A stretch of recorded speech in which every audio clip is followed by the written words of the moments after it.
Lynn and I have attended some very innovative events that have unusual human qualities and unexpected links and thoughtful design. We realized that many of them had something in common, our next guest. Perhaps because he has seen the world from a different perspective. When his family moved to Vancouver from rural BC when he was 11, he had to learn English as a second language. He has journeyed from insular outsider to quintessential insider.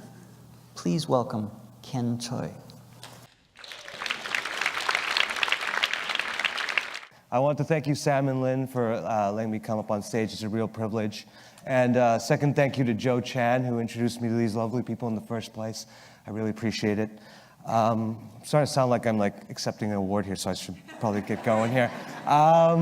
I want to start and kick off by talking about being a visual learner. You know, in my 32 years, I think I've got a little experience. I think I've narrowed it down to 4 ideas, 4 facts, hot tips. We'll start. Spend the first decade of your life in a small Albertan town.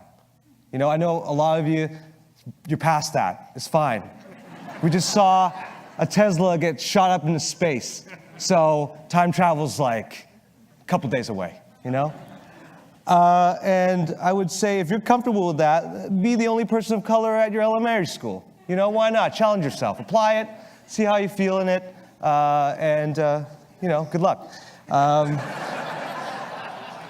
You know, I want you to raise the bar. Let's raise the bar a little bit. Let's live with a Cantonese immigrant family, preferably non-English speaking.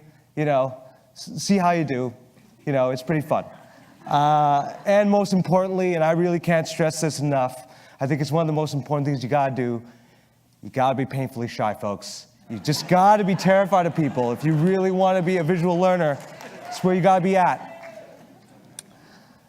So beyond struggling with education that didn't really carve out the considerations for my struggles with English, my ESL lessons were an unorthodox balance of watching whatever was on TV and Bible study with Jehovah's Witnesses every Friday night during that must-see TV time, you know?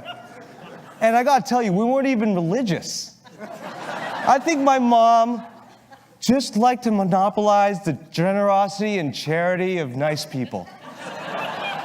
She's in the crowd tonight, okay? Mom, I see you. And if you see her, just remember what I said, okay? She's great. She's so resourceful. I love it. While Jehovah's Witness thing didn't really stick, learning visually did. So it comes to no surprise that for as many pivots as I've had in my career thus far, film is a constant passion. It started when I was 18. When I fulfilled my dream of working at Videomatica, being that slacker guy who just judged everybody on what they rented.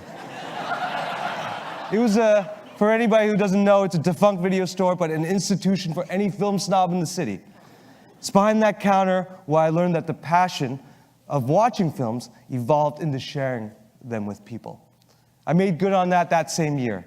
I started hosting film screenings at a gallery called Blim.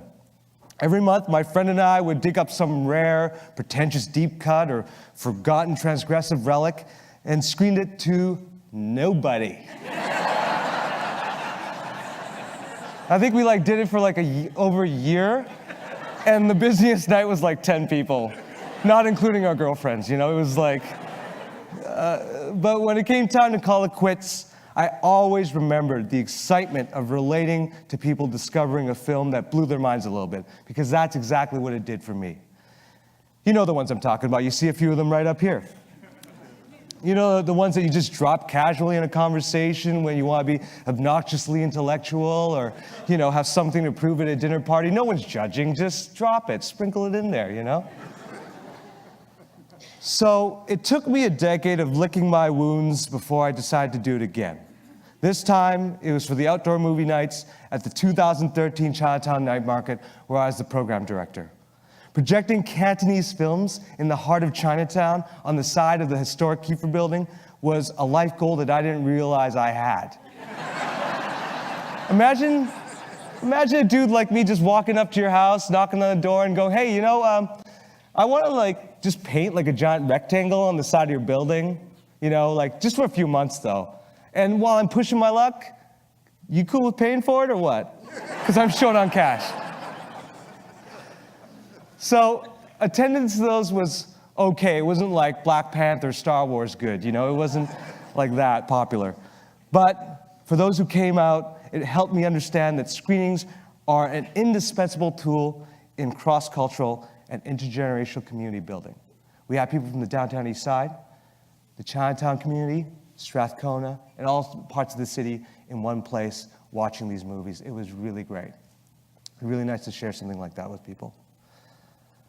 Though I was starting to think that maybe screenings aren't my forte, I don't know.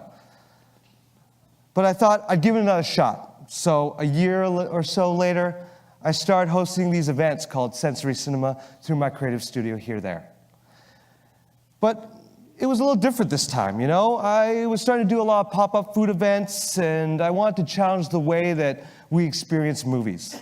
So I started pairing well-known films to chefs. And together, we hosted screenings and created tasting menus paired with scenes.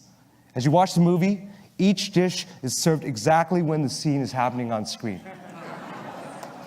It's a lot of work, and I want to point out that those volunteers at that bottom corner there, they're amazing. They're lifers. I love them so much. We couldn't do it without them.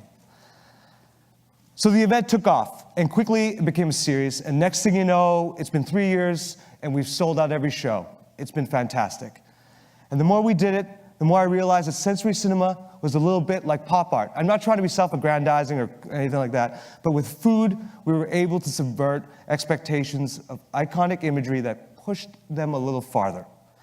With a small gesture, we were able to disrupt scenes that we know by heart. Suddenly, with a little food and consideration, they become unexpectedly playful or funny or ironic or shocking, but most importantly, new. This disruption allows us a little more space as an audience to reappraise the things that we've grown tired of. It's in this space that I hope that audiences renew their excitement for something that they used to love. If I'm lucky, they might see the film a little differently. It became a Trojan horse to introduce more abstract and challenging approaches in experiencing familiar traditions, not just to the audience, but to myself. Jealousy is a word that comes to mind when somebody tells me they're about to watch a film that I love for the first time.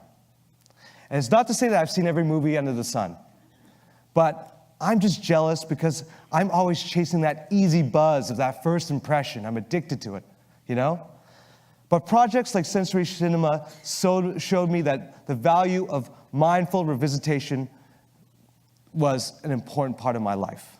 I realized that in letting a film or any cultural artifact, for that matter, grow with you, it has the potential to reveal new ideas that speak to you or about you. And it's not just always about the shock of the new, especially in the digital age where everything is at our fingertips and we never have to watch the same thing twice.